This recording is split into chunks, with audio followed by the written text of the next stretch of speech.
Te han alimentado con una mentira penetrante e insidiosa, una que se ha infiltrado en el tejido mismo de cómo pensamos sobre las relaciones. Es la idea de que el perdón siempre es la respuesta, que es la máxima superioridad moral, el boleto dorado hacia la sanación y la virtud. Pero, ¿qué pasaría si te dijera que esta noción, esta vaca sagrada del perdón, puede ser un caballo de Troya, un vehículo para tu propia destrucción psicológica? ¿Qué pasaría si te dijera que hay traiciones tan profundas, tan fundamentalmente corrosivas para tu ser, que perdonarlas no te hace noble, te hace cómplice de tu propia aniquilación? Eso es algo diabólico de considerar. ¿No es así que algo tan universalmente elogiado como el perdón podría, en ciertos casos, ser un arma dirigida contra It? Déjame contarte sobre Margaret. Era una cliente mía, una mujer brillante, aguda como un clavo, compasiva, el tipo de que podía iluminar una habitación solo con entrar. Pero cuando la conocí, esa luz se había ido. Era un fantasma, una sombra vacía de sí misma, rondando los restos de su propia vida. Su esposo la había traicionado de maneras que te helarían la sangre.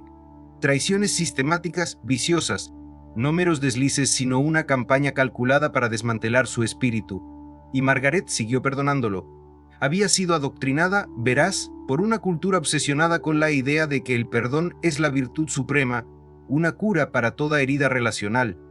Pensaba que estaba siendo la mejor persona, elevándose por encima del dolor, encarnando algún ideal santo de absolución. Pero aquí está la verdad brutal: cada vez que perdonaba, se ataba más fuerte al instrumento de su propia tortura. No se estaba sanando, estaba facilitando. No estaba ascendiendo, estaba descendiendo a un abismo psicológico. Cuando se sentó frente a mí, Margaret ya no era una persona. Era un caparazón, ojos vacíos, su voz apenas un susurro, su espíritu aplastado bajo el peso de su propia misericordia mal dirigida. ¿Por qué? Porque perdonó actos que eran, por cualquier medida cuerda, imperdonables. Perdonó a un hombre que estaba, pieza por pieza, desmantelando su alma, y al hacerlo, se convirtió en cómplice de su propia muerte. Es una verdad terrible de confrontar, pero confrontarla debemos. Hay traiciones que cruzan una línea tan profunda que el perdón se convierte no en un camino hacia la paz, sino en una rendición a la destrucción. Ahora, seamos claros sobre con qué estamos lidiando aquí. El perdón, en su forma más verdadera, es algo hermoso, un acto sagrado de soltar, de liberar la carga del resentimiento para reclamar tu propia paz. Pero hemos tomado este concepto, esta idea noble, y la hemos retorcido en algo grotesco. La hemos convertido en una porra, una herramienta de opresión empuñada contra los heridos. Les decimos a las víctimas, personas como Margaret, que su sanación, su propia supervivencia psicológica y espiritual, depende de absolver a sus abusadores, como si el acto de traición fuera algún paso en falso trivial, un lapso menor en el juicio. Eso no es sabiduría, es terrorismo psicológico disfrazado de espiritualidad. Es una prescripción que beneficia al perpetrador, no a la víctima. Exige que la persona que ha sido apuñalada haga todo el trabajo pesado moral, mientras que quien empuñó el cuchillo se va sin carga, tal vez incluso envalentonado para atacar de nuevo. ¿Qué tipo de locura es esa? Y no es solo un error filosófico, es neurológico. Hay investigación profundamente inquietante, que muestra lo que pasa en el cerebro cuando alguien perdona repetidamente actos imperdonables. Comienza a parecerse al cerebro de alguien con síndrome de Estocolmo.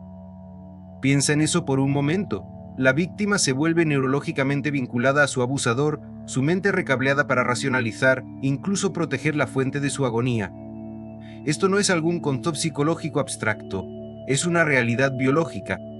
El vínculo traumático recablea las vías del cerebro, convirtiendo al abusador en una fuente perversa de consuelo, una forma retorcida de seguridad. La traición repetida encontrada con perdón repetido nos lleva a la liberación, profundiza la esclavitud. Es una trampa, una prisión neurológica donde la propia mente de la víctima la traiciona en un intento desesperado de sobrevivir una situación invivible. Pausemos y reflexionemos. ¿Cuántos de ustedes han sido tolto, solo perdona y sigue adelante, después de que alguien atravesó sus vidas como un huracán, dejando devastación a su paso? ¿Cuántos de ustedes han escuchado ese lugar común vacío, instándolos a barrer su dolor bajo la alfombra, a absolver a alguien que desgarró un agujero en su realidad? Apostaría que la mayoría de ustedes han sido manipulados para creer que su ira, la alarma natural de su cuerpo gritando que algo está intolerablemente mal, es un defecto. Los han hecho sentir que su hambre justa de justicia, de responsabilidad, de límites que protejan su alma, es de alguna manera un defecto en lugar de un faro de verdad. Esa es la mentira en funcionamiento, la mentira que dice que su dolor no importa, que su dignidad es negociable, que su supervivencia es secundaria a algún ideal moral abstracto. Pero aquí está la cosa, hay traiciones. 7, para ser precisos, que son tan atroces, tan fundamentalmente destructivas, que perdonarlas no es solo imprudente, es peligroso. Estas no son meros desaires o errores, son asaltos a tu humanidad, violaciones de la esencia misma de lo que significa ser una persona. Exigen no perdón sino justicia. Justicia que protege, que restaura, que asegura tu supervivencia como un ser humano completo y digno. Esto no es sobre venganza, es sobre reconocer las líneas que, una vez cruzadas, significan una corrupción tan profunda que el perdón no puede y no debería sanitizarla. Entonces, ¿cuáles son estas traiciones? Son las que confrontaremos avanzando: la manipulación psicológica que busca destruir tu realidad, la humillación pública que asesina tu dignidad, la instrumentalización de la intimidad que profana tu confianza, el sabotaje financiero que esclaviza tu libertad, la corrupción de tus hijos que viola la inocencia misma, la violencia física que cruza una línea escrita en sangre y el aislamiento sistemático que te atrapa en una prisión invisible.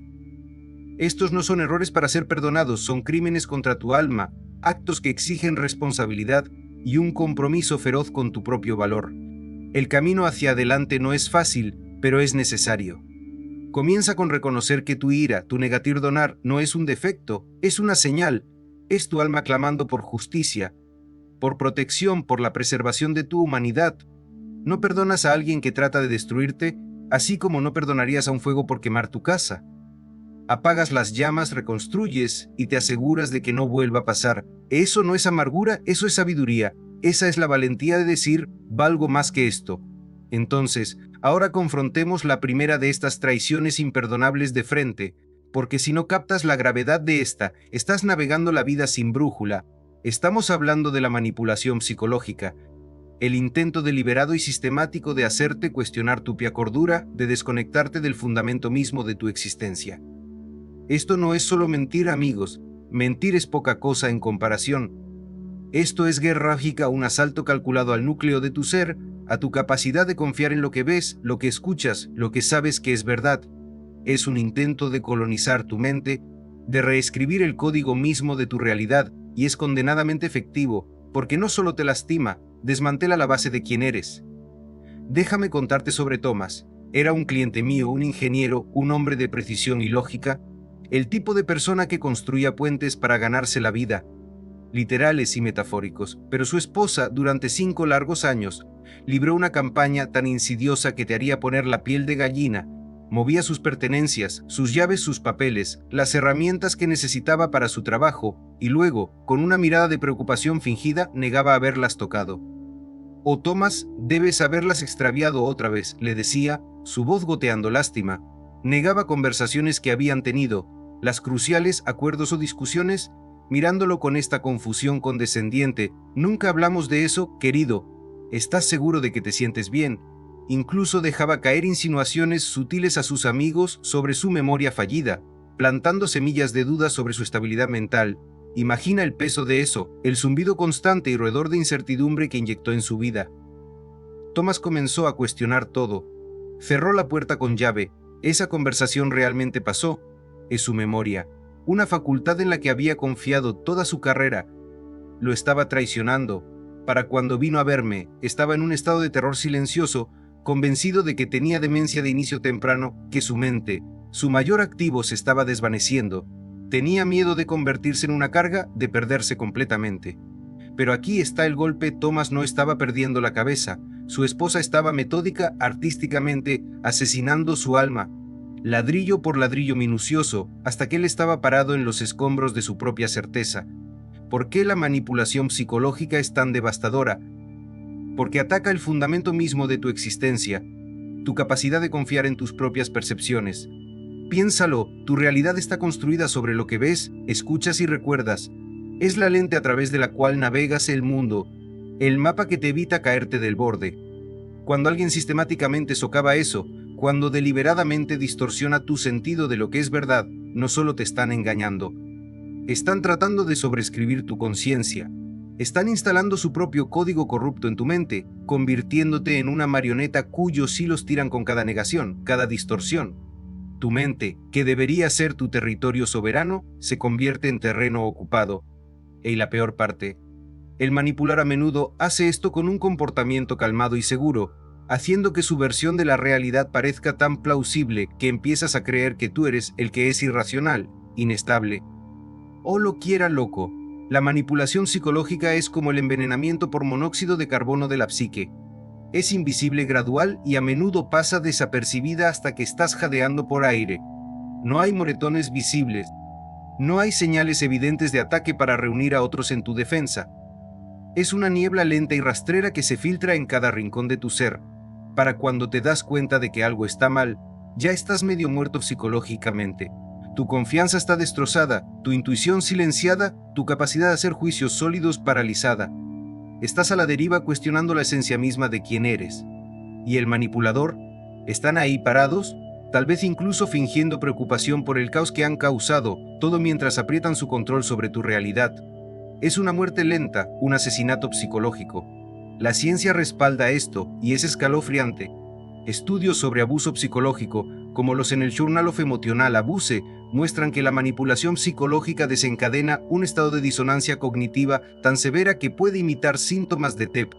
Tu cerebro, desesperado por reconciliar el conflicto entre lo que sabes y lo que te están diciendo, comienza a deshilacharse. La corteza prefrontal, tu sede del razonamiento, se abruma, mientras que la amígdala, tu centro del miedo, se acelera. Te vuelves hipervigilante, dudando de cada pensamiento, cada recuerdo. Con el tiempo, esto recablea tus vías neurales, haciéndote dudar de tu propia competencia, de tu propia cordura. No es solo una herida emocional, es un secuestro neurológico. El manipulador no solo quiere control, quieren borrar tu capacidad de resistir. Entonces, ¿por qué esta traición es imperdonable? No perdonas a alguien que trata de volverte loco, así como no perdonarías a alguien que envenena tu suministro de agua. El perdón en este contexto no es una señal de madurez espiritual, es un acto de profundo autodaño. Es una invitación para que el abuso continúe, una señal de que tus límites más fundamentales, los que protegen tu mente, son negociables. Algunos actos son tan malvados, tan corrosivos para el espíritu humano, que perdonarlos es equivalente a colaborar con tu propia destrucción. Perdonar a un manipulador psicológico es entregarles el plano para futuros asaltos, decir, sí, puedes reescribir mi realidad y te dejaré. ¿Qué significa perdonar a alguien que ha tratado de cortar tu conexión con la verdad misma? No es solo una traición de confianza, es una traición de tu derecho a existir como un ser sensible y autónomo. Es decir, que tu versión de la realidad es más válida que la mía, incluso cuando busca destruirme. No, eso no es perdón, eso es rendirse a la locura. Es una abdicación de tu derecho a una mente sana, a una vida vivida en la luz clara de tus propias percepciones validadas. Algunas violaciones son tan profundas que la única respuesta cuerda es nombrarlas por lo que son, negarse a ofrecer la gracia no ganada del perdón. Tu cordura es demasiado preciosa para sacrificarla en el altar de una virtud distorsionada. ¿Qué haces en su lugar? ¿Documentas todo? Cada discrepancia, cada negación, cada momento que te hace cuestionarte. Escríbelo. Ponle fecha y hora, mantén registros. Buscas aliados, terapeutas, cualquiera que pueda validar tu realidad y recordarte que no estás loco. Estableces límites férreos y los mantienes como una fortaleza, y si la manipulación persiste te vas. No negocias con alguien que está tratando de borrarte. Reclamas tu realidad pieza por pieza, y la proteges con la ferocidad de alguien defendiendo su propia vida, porque eso es exactamente lo que está en juego. Pero el gaslighting, por horrible que sea, es solo el principio. Hay otra traición, una que ataca algo aún más fundamental, tu dignidad, tu posición en el mundo. Es la campaña deliberada para humillarte, para denigrarte ante los demás. Esto no es un momento fugaz de desconsideración, una palabra descuidada dicha en el calor de una discusión. No, es una campaña calculada y deliberada para destruir tu reputación, tu dignidad, tu lugar entre los demás. Es una difamación ejecutada no solo por control, sino a veces Dios nos ampare por diversión. Es un desmantelamiento frío y metódico de quién eres a los ojos del mundo y es tan cruel como devastador. Cuando alguien se propone humillarte públicamente, no solo hiere tu orgullo, sino que intenta exiliarte de la comunidad humana. Déjenme contarles sobre Sara. Era clienta mía, una mujer brillante y elocuente con una carrera prometedora, el tipo de persona que inspiraba respeto simplemente por ser ella misma. Pero su pareja, él parecía resentirse de esa luz en ella, esa competencia, esa admiración que se ganaba con tanta facilidad. Así que se embarcó en una guerra, una sutil e implacable campaña de humillación pública. Delante de sus amigos soltaba chistes que no eran chistes en absoluto, sino ataques agudos y apenas velados a su inteligencia, su apariencia, sus opiniones. Compartía historias vergonzosas, a menudo exageradas o completamente inventadas, con una risita desdeñosa, como diciendo: «¿Puedes creer lo que tengo que aguantar?». En las reuniones familiares la contradecía, menospreciaba sus logros, la pintaba de incompetente o emocionalmente inestable, todo mientras desempeñaba el papel del compañero paciente y sufrido. Verás, era hábil para hacer que pareciera que era él quien soportaba sus defectos. Sara empezó a encogerse. Su voz se volvió más baja, su presencia más débil. Empezó a temer los eventos sociales, esos momentos en los que él podía convertirla en el blanco de sus crueles psicodramas.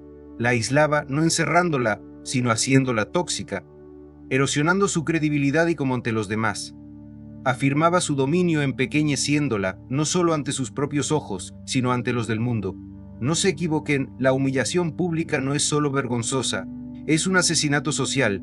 Durante milenios, nuestra supervivencia como humanos ha dependido de nuestro lugar en la tribu, de nuestra posición en el grupo. Ser expulsado, avergonzado y condenado al ostracismo era una sentencia de muerte, profundamente arraigada en las antiguas estructuras de nuestro cerebro. Cuando alguien ataca deliberadamente tu reputación, tu buen nombre, está cortando tu línea de vida, intenta exiliarte de la comunidad humana, dejarte expuesto, solo e indefenso. Es violencia psicológica de primer orden, porque no solo te hiere, sino busca borrar tu lugar en el mundo. Y la vergüenza que induce, ese es el verdadero veneno. La vergüenza no es solo una emoción fugaz, es una fuerza corrosiva que puede reconfigurar tu cerebro. La neurociencia nos dice: estudios de la Revista de Neurociencia Social Cognitiva y Afectiva, esa vergüenza intensa altera las vías neuronales, creando profundas marcas de autodesprecio y parálisis. Secuestra tus respuestas al estrés, nubla tu capacidad de pensar con claridad y erosiona tu autoestima. Es una cirugía psicológica sin anestesia, que deja heridas que supuran durante años, a veces toda la vida. Porque esta traición cruza una línea imperdonable, porque no perdonas a quien intenta destruir tu existencia social, como tampoco perdonarías a quien incendia tu casa contigo dentro. El daño puede ser menos visible que un incendio provocado, pero no es menos real. Las cicatrices son internas, más difíciles de sanar, más difíciles de ver para los demás. Perdonar un acto así es decir que tu dignidad, tu derecho al respeto, tu necesidad de comunidad son intrascendentes. Es validar el intento del perpetrador de borrarte. La dignidad no es un lujo. Amigos, es una necesidad fundamental para la supervivencia psicológica. Es la tranquila certeza de que tienes un valor intrínseco, de que mereces caminar por el mundo con la cabeza bien alta.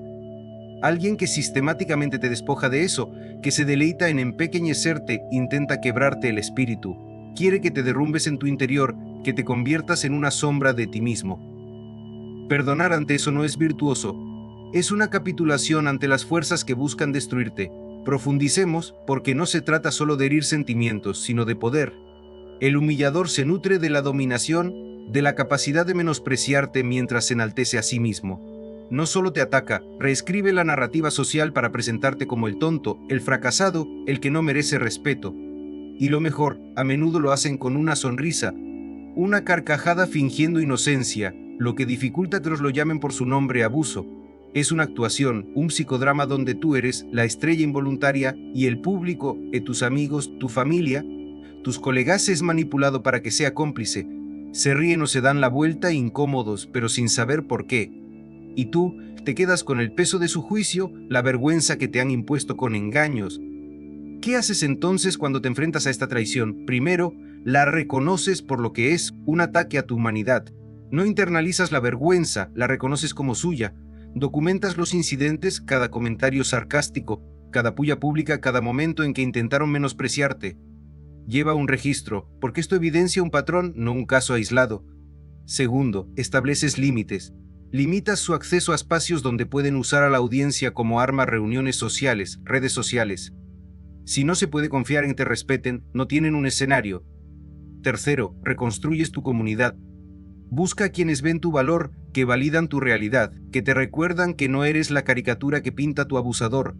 Y si la humillación persiste, te alejas. No negocias con alguien que intenta ejecutarte socialmente. Proteges tu dignidad como si fuera el último bastión de tu alma, porque lo es. Esta traición, esta campaña deliberada para destruir tu reputación, es imperdonable porque atenta contra tu derecho a existir como miembro respetado de la comunidad humana. Perdonarla es decir, sigue desmantelándome, no pones un límite, dices, mi valor no es negociable. Vale la pena luchar por tu dignidad, por tu lugar en el mundo, y esa lucha comienza al negarte a absolver a quien intentó arrebatártela. Pero hay otra traición, una que hiere aún más profundamente, si puedes imaginarla. Es la instrumentalización de la intimidad misma, tomar los secretos que has compartido, las vulnerabilidades que has mostrado, y convertirlas en puñales para apuñalarte. Esto no es solo una traición, es una profanación del espacio sagrado donde se supone que reside el amor. Es la mayor violación de la confianza, un acto deliberado de volver tu franqueza en tu contra, y es tan malévolo como devastador. Tenía un cliente, David, un hombre que llevaba años en una relación que creía un santuario. Con el tiempo, había compartido sus miedos más profundos, su pareja, ansiedades infantiles, inseguridades sobre sus capacidades, momentos de profunda inseguridad. No eran cosas que le contaría a cualquiera, ¿entiendes? Eran fragmentos de su alma, ofrecidos en los momentos tranquilos y sagrados de intimidad donde creía estar a salvo. Pero cuando surgían conflictos, cuando su pareja quería imponer su control o ganar una discusión, esas vulnerabilidades se convertían en armas. Sus miedos infantiles se sacaban a relucir para burlarse de sus decisiones de adulto. Sus inseguridades profesionales se distorsionaban para socavar su confianza en los planes que compartían. Sus confesiones de debilidad se convertían en evidencia de su supuesta incompetencia. Imagina la traición de eso, la desgarradora comprensión de que la persona en la que más confiabas, a la que dejabas ver tus partes más vulnerables, ahora usaba esas mismas verdades para menospreciarte.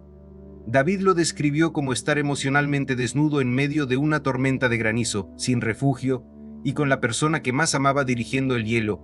Aprendió, de la forma más brutal, que su vulnerabilidad no era segura. Empezó a blindarse, incluso en el único lugar donde nunca debería necesitarlo. Analicemos esto filosóficamente, porque la intimidad no es poca cosa.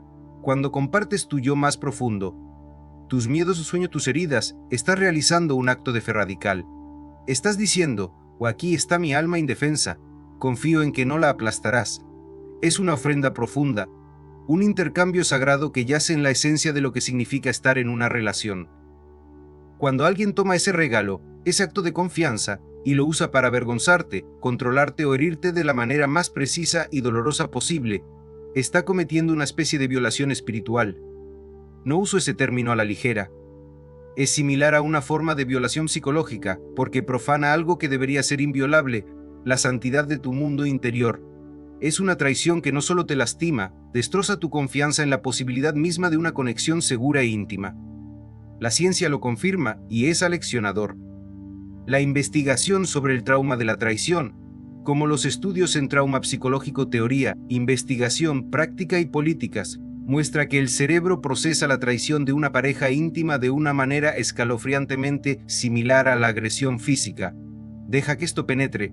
La persona que se suponía que sería tu puerto seguro se convierte en la fuente de tu trauma más profundo. Las consecuencias psicológicas son inmensas: hipervigilancia, ansiedad, una sensación generalizada de desorientación. El mundo, especialmente el mundo de las relaciones, deja de sentirse seguro. Si la persona a la que dejas más cerca puede blandir tus vulnerabilidades como una daga, ¿en quién puedes confiar? No se trata solo de herir sentimientos, es una interrupción fundamental de tu capacidad para formar vínculos saludables. La respuesta de tu cerebro al estrés se acelera, inundando tu sistema con cortisol, erosionando tu sensación de seguridad. Con el tiempo, esto puede fracturar tu capacidad de abrirte, de amar, de ser vulnerable de nuevo. Es un robo de algo irreemplazable, tu fe en la intimidad misma. Entonces, ¿por qué es imperdonable esta traición? Porque no perdonas a quien toma tu sagrada ofrenda de confianza y la convierte deliberadamente en un arma. Eso no es un error, ni un lapsus de juicio, es malevolencia. Es una decisión consciente de explotar tus partes más tiernas para su propio beneficio o cruel satisfacción. Perdonar eso es señalar que tales violaciones son aceptables, que la santidad de tu alma es negociable. Es enseñarle al perpetrador que no hay consecuencias por profanar lo que debería ser intocable. La intimidad requiere una fe inquebrantable en que tu vulnerabilidad será honrada, no explotada. Cuando alguien quebranta esa fe, destruye la base misma del amor. El amor no puede existir donde esa seguridad ha sido aniquilada, simplemente no puede. Suelo ha sido envenenado y ningún perdón puede descontaminarlo. ¿Qué haces ante esto? Primero, reconoces la violación por lo que es un asalto a tu alma. No la minimizas ni la excusas como un momento de ira, lo mencionas. Segundo, proteges tu mundo interior. Dejas de compartir con alguien que ha demostrado que usará tus vulnerabilidades como arma. Han perdido el privilegio de tu confianza. Tercero, buscas apoyo, amigos, un terapeuta, alguien que pueda recordarte que tu valor no lo define quien te traicionó. Cuarto, reconstruyes tus límites. La intimidad es un regalo, no un derecho, y tú decides quién la merece, y si la traición persiste, te vas. No negocias con alguien que ha demostrado que usará tu alma como saco de boxeo. Te alejas para preservar la posibilidad de amor en otro lugar, con alguien que honrará tu confianza, no la explotará. Esta traición es imperdonable porque es un ataque deliberado a lo sagrado. Tus vulnerabilidades, compartidas con amor, no son herramientas de control, son ofrendas de confianza que deben ser veneradas. Alguien que las vuelve en tu contra ha mostrado su verdadero carácter, y ese carácter es incompatible con el amor. Perdonarle es decir, adelante, y no trazas un límite. Dices, mi alma no es tu arma. Tu capacidad de intimidad, tu derecho a amar y ser amado, merece ser defendido con cada fibra de tu ser. Pero hay otra traición, una que se desplaza de lo interno a lo externo, del espacio sagrado de la intimidad a la base práctica de tu libertad. Es el sabotaje sistemático de tu seguridad financiera, un esfuerzo calculado para despojarte de tu autonomía y encadenarte a tu abusador. No se trata de una factura mal pagada ni de una mala inversión que salió mal. No es una campaña sistemática para despojarte de tu autonomía, para encadenarte a tu abusador, desmantelando tu capacidad de sobrevivir de forma independiente. No se trata solo de dinero, amigos, el dinero es libertad, opciones, es el poder de decir no e irse. Cuando alguien ataca eso, no solo te está robando tus recursos, sino tu futuro, tu dignidad, tu derecho a una vida autodeterminada. Les contaré sobre Eleanor. Era clienta mía, una emprendedora llena de ideas y empuje, el tipo de mujer que podría haber construido un imperio desde cero. Su socio en apariencia parecía comprensivo, ofreciéndose a ayudar con las finanzas de su incipiente negocio. Pero esa ayuda era un caballo de Troya, un veneno lento. Se atrasaba en el pago de facturas importantes y luego la culpaba por ser desorganizada. Mezclaba fondos, creando un lío que ella no podía resolver, mientras le aseguraba que tenía todo bajo control. La convenció de pedir préstamos a su nombre para inversiones conjuntas, que o bien nunca se materializaron o misteriosamente solo lo beneficiaron a él. Con el tiempo su crédito se arruinó, su negocio. Falto de capital y paralizado por lo que luego descubrió que era una mala gestión deliberada, comenzó a desmoronarse. Incluso saboteó sus oportunidades laborales, cuestionando su capacidad para gestionarlas o creando crisis en casa que la obligaban a rechazarlas. Para cuando Eleanor vio el patrón, estaba destrozada financieramente, endeudada hasta las cejas, dependiente del mismo hombre que había orquestado su ruina, todo bajo la apariencia de ser socio. Él no solo le quitó su dinero, le quitó sus opciones, su independencia, su capacidad de irse. Construyó una prisión a su alrededor y ni siquiera vio los barrotes hasta que fue casi demasiado tarde. Esto es lo que necesitas entender, el abuso financiero es esclavitud. El dinero no es solo moneda, es la capacidad de elegir, de salir de una situación tóxica, de proveer para ti y tus seres queridos. Cuando alguien desmantela sistemáticamente tu seguridad financiera, no solo está siendo codicioso o responsable, está forjando cadenas. Se asegura de que no puedas irte, de que estés en deuda con ellos por lo básico para sobrevivir: comida, techo, seguridad. Es un desequilibrio de poder que genera más abuso, porque cuando estás atrapado financieramente, tus decisiones ya no son tuyas. No eres un socio para ellos, eres una posesión, un dependiente, alguien cuya libertad han recortado deliberadamente. Es un acto calculado de deshumanización, una forma de decir, solo existes porque yo lo permito. La ciencia al respecto es brutal. Investigaciones como los estudios en la revista de violencia interpersonal muestra que el abuso financiero crea un estado de indefensión aprendida. Las víctimas, sujetas a sabotaje y control constantes, comienzan a creerse incompetentes, incapaces de administrar sus propias finanzas. Incluso alguien como Eleanor, quien alguna vez fue astuta financieramente, puede internalizar esta mentira. El caos constante, la culpa. Las crisis fabricadas erosionan la confianza, haciendo que la idea de la independencia parezca imposible. La pregunta, ¿cómo sobreviviré?, se convierte en un mantra paralizante, uno que el abusador ha diseñado cuidadosamente. Neurológicamente, esto refleja respuestas de estrés crónico, picos de cortisol, confusión cognitiva, una disminución del sentido de autonomía. Tu cerebro, bajo este tipo de ataque, comienza a ver al abusador como tu único salvavidas, incluso cuando es él quien te ahoga. Es una jaula psicológica y el abusador tiene la llave. Entonces, ¿por qué es imperdonable esta traición? No perdonas a alguien que te empobrece deliberadamente, como tampoco perdonarías a alguien que te corta las piernas y luego se ofrece a cargarte. Esto no es un error con una cuenta bancaria, es una estrategia para paralizar y controlar. Perdonarla es decir que tu libertad, tu derecho a una vida autodeterminada es negociable. Es agradecer a tu carcelero por las rejas que ha construido a tu alrededor. La independencia económica no es un lujo, es un prerequisito para la supervivencia psicológica. Necesitas saber que puedes alejarte de una situación que te está aplastando el alma. Alguien que destruye sistemáticamente eso, que trabaja para hacerte dependiente, no quiere una pareja, quiere propiedad, te quiere atrapado, incapaz de decir no, incapaz de elegir una vida que honre tu valor. ¿Qué haces cuando te enfrentas a esta traición? Primero lo reconoces por lo que es o no descuido, documenta todo, cada pago atrasado, cada transacción cuestionable, cada conversación sobre dinero. Guarda los extractos bancarios, correos electrónicos y recibos. Esta es tu evidencia, tu mapa para salir de la prisión. Segundo, asegura lo que puedas. Abre una cuenta bancaria separada a tu nombre, una a la que no puedan acceder. Redirecciona tus ingresos, si es posible, y protege tus activos. Tercero, busca ayuda experta. Un asesor financiero o un abogado especializado en abuso económico puede ayudarte a desenredar el lío y a reconstruir. Cuarto, planifica tu salida. La dependencia financiera es una trampa, pero no es inquebrantable. Explora recursos y refugios, programas comunitarios, amigos o familiares de confianza que puedan apoyarte mientras recuperas tu independencia.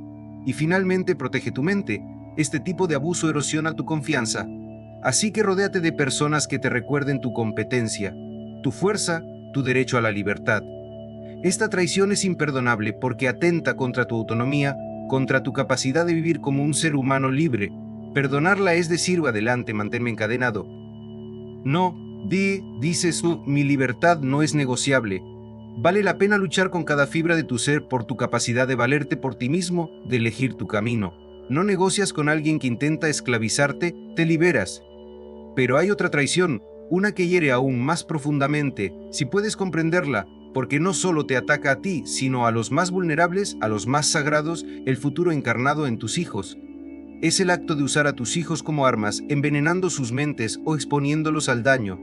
Esto no es solo una traición a ti, es una traición a la inocencia misma, una violación de la confianza sagrada que une a los padres con sus hijos.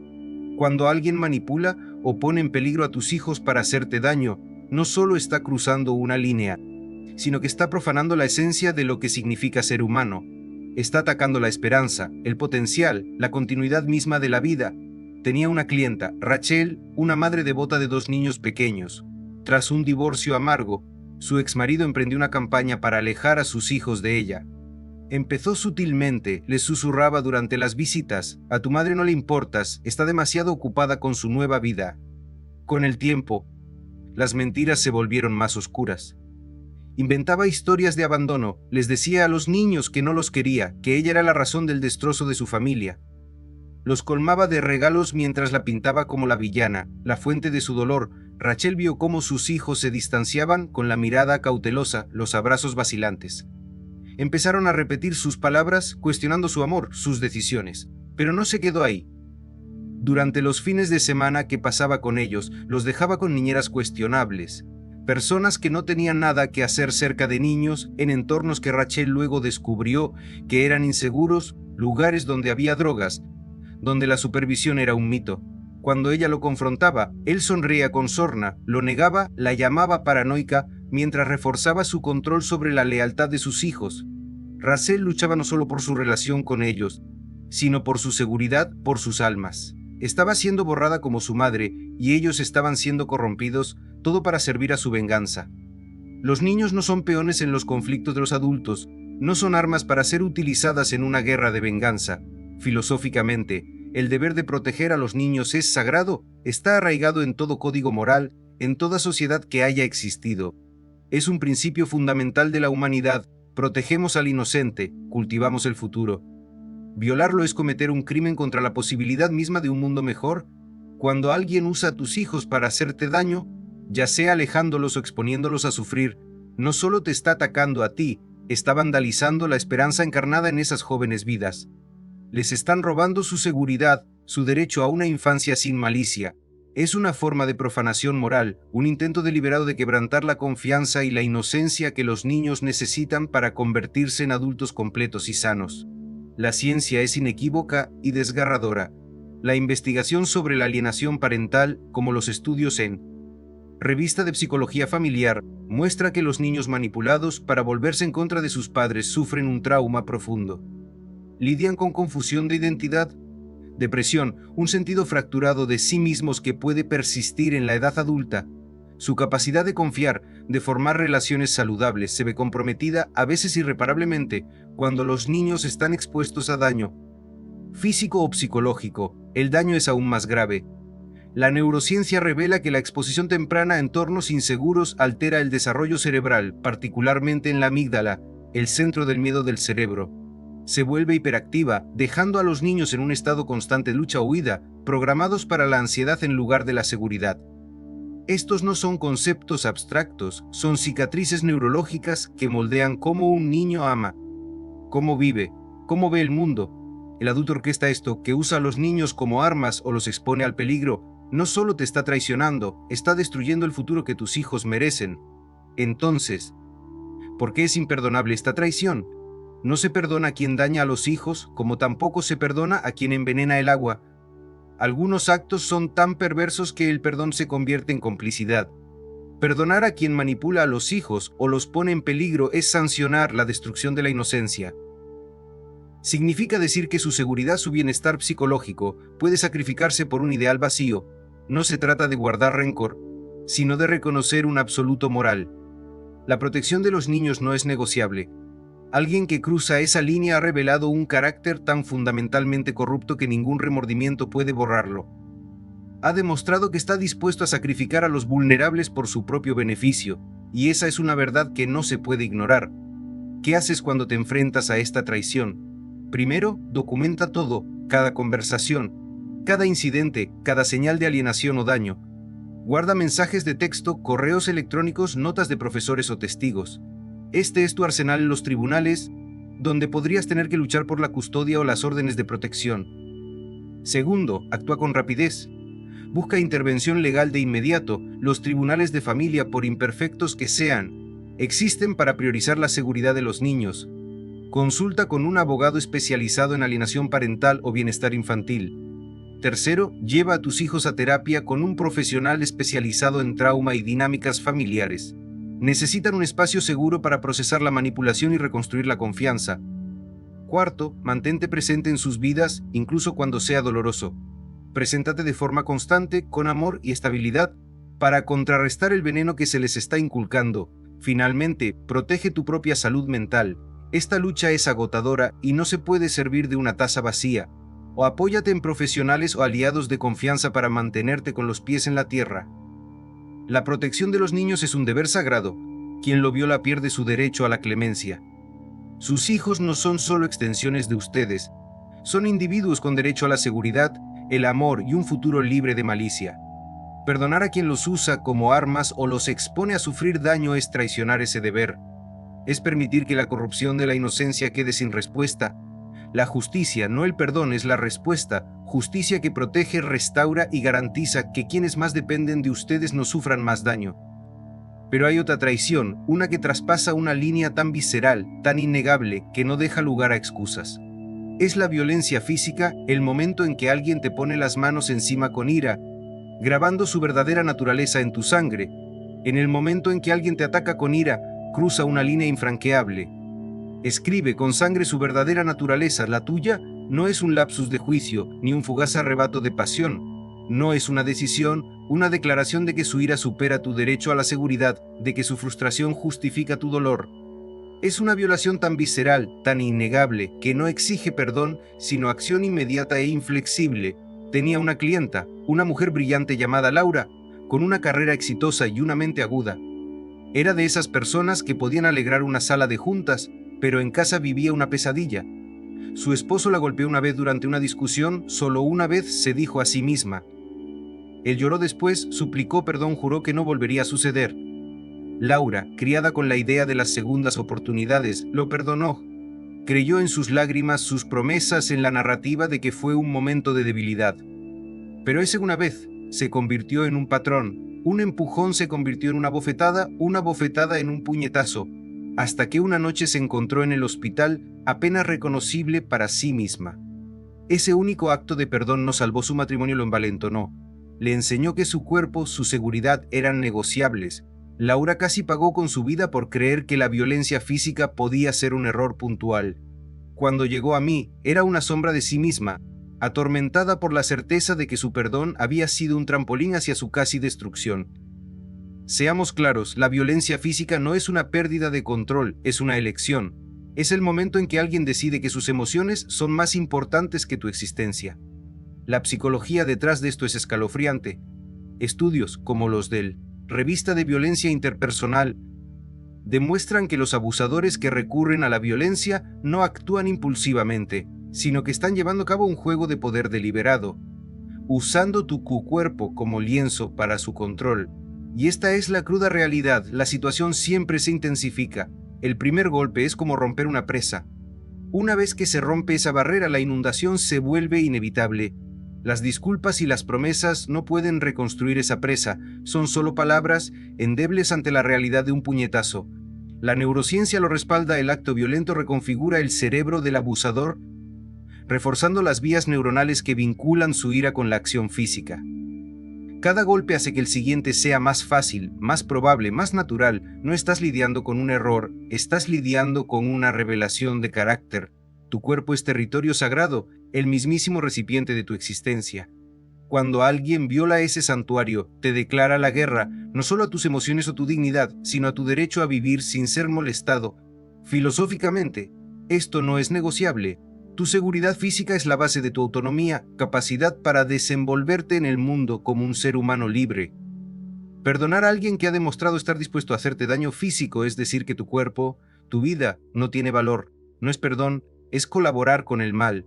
Es enseñarle al abusador que tu dolor es aceptable, que tu seguridad es moneda de cambio, y los datos son desalentadores. Estudios del Instituto Nacional de Justicia demuestran que las víctimas que permanecen en el lugar después del primer episodio de violencia enfrentan un riesgo significativamente mayor de sufrir lesiones graves o la muerte. El perdón no reduce la intensidad, que invita a más. ¿Qué haces entonces ante esta traición? No negocias. No esperas explicaciones, actúas y actúas con decisión. Primero lo documentas, fotografias los moretones, las marcas. Llevas un registro, fechas, horas, detalles. Esto no es solo para ti, es para el sistema legal, para el día que comparezcas ante el tribunal y te proteges. Segundo, lo denuncias. Llamas a la policía, presentas una denuncia. Lo haces oficial, no se trata de venganza, se trata de dejar constancia de que esto pasó y es inaceptable. Tercero, te vas, no mañana, no después de terapia, no después de una oportunidad, más ahora. No hay conversación que tener, ninguna terapia que pueda revertir el hecho de que han cruzado esa línea. Ve a un lugar seguro, un refugio, la casa de un amigo, cualquier lugar lejos de la amenaza. Cuarto, buscas protección legal, órdenes de alejamiento, acuerdos de custodia, lo que sea necesario para garantizar tu seguridad y la de los niños involucrados. Finalmente, buscas apoyo. Un terapeuta, un grupo de apoyo, personas que entienden la violencia doméstica. Te ayudarán a procesar el trauma y a reconstruir tu sentido de identidad. Esta traición es imperdonable porque es un ataque directo a tu existencia física. Tu cuerpo es el límite que nadie tiene derecho a traspasar. Quien lo viola ha demostrado que valora su poder sobre tu vida. Perdonarle es invitar a más violencia, decir, mi seguridad es negociable. No trazas una línea con sangre sus acciones, tu límite. Dices, mi cuerpo es inviolable. Tu derecho a existir libre de daño merece ser defendido con cada fibra de tu ser. Detengámonos a reflexionar sobre la gravedad de esto. La violencia física no es solo un momento, es una declaración. Es el abusador diciendo: puedo hacerte daño y lo haré. Y la ciencia es clara: una vez que se cruza esa línea, la probabilidad de que vuelva a ocurrir se dispara. No esperas al siguiente golpe para demostrarlo. No perdonas a quien te ha declarado la guerra, te defiendes. Proteges tu vida con la misma ferocidad con la que protegerías a alguien a quien amas, porque ese alguien eres tú. La séptima y última traición imperdonable es el aislamiento sistemático.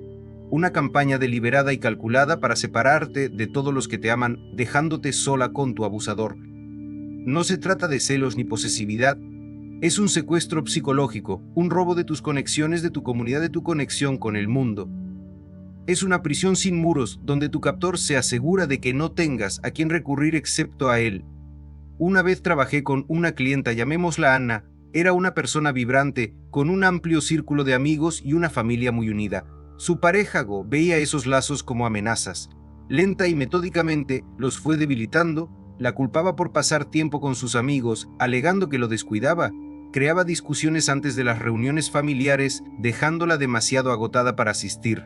Hablaba mal de sus seres queridos, sembrando dudas sobre su lealtad.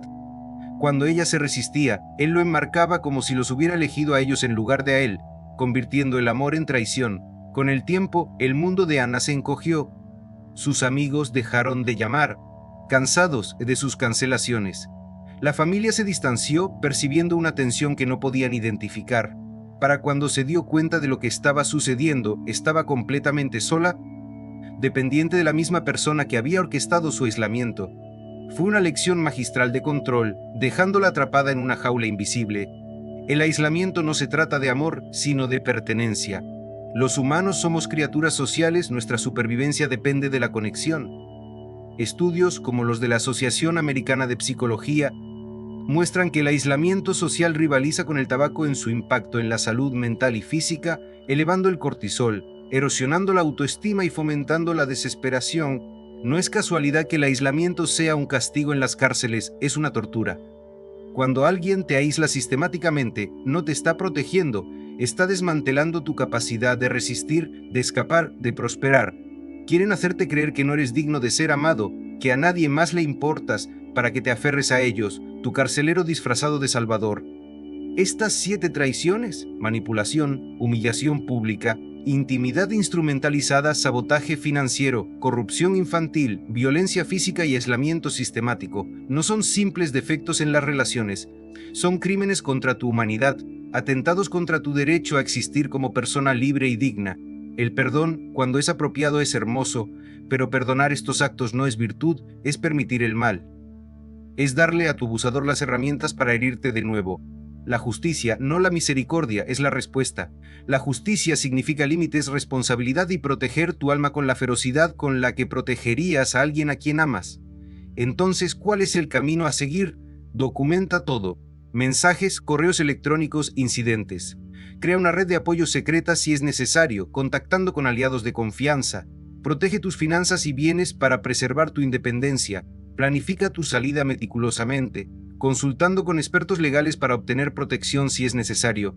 Elige la justicia en lugar de la falsa paz, reconociendo que tu ira es una señal, no un defecto. Sabes lo que has vivido. La pregunta no es si estas traiciones merecen perdón, no lo merecen. Es si elegirás la dignidad en lugar del martirio, la sabiduría en lugar de la rendición. Niégate a perdonar lo imperdonable. Reclama tu derecho a ser humano.